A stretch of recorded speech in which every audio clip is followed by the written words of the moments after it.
Medical Dialogues. I'm Mr. Zaman and today I'm going to talk about persistent mutations in tumors may predict immunotherapy response, finds study. Investigators at the Johns Hopkins Kimmel Cancer Center and its Bloomberg Kimmel Institute for Cancer Immunotherapy have found that a subset of mutations within the overall tumor mutation burden or TMB, termed persistent mutations, are less likely to be edited out as cancer evolves, rendering tumors continuously visible to the immune system and predisposing them to respond to immune therapy. This persistent mutation load may help clinicians more accurately select patients for clinical trials of novel immunotherapies or predict a patient's clinical outcome with immune checkpoint blockade, which is a type of immunotherapy. The investigators assessed regions of the genome with a single copy per cell and with 2 copies per cell and found that the rate of mutation losses was lower in the regions with a single copy than in those with 2 copies, supporting the idea that mutations in single copy regions would be difficult to eliminate.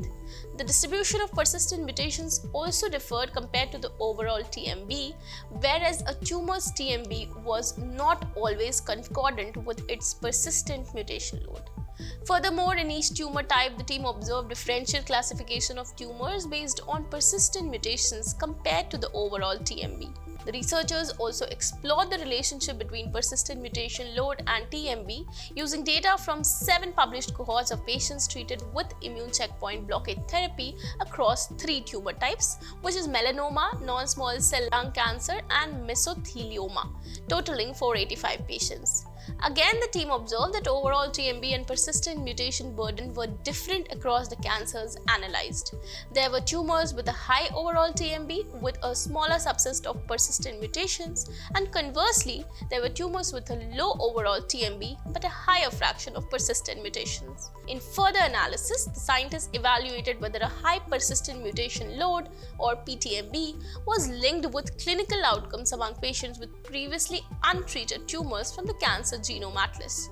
They found a significant association with prolonged overall survival for lung squamous cell cancer, melanoma, and uterine cancer, but not for other cancer types studied.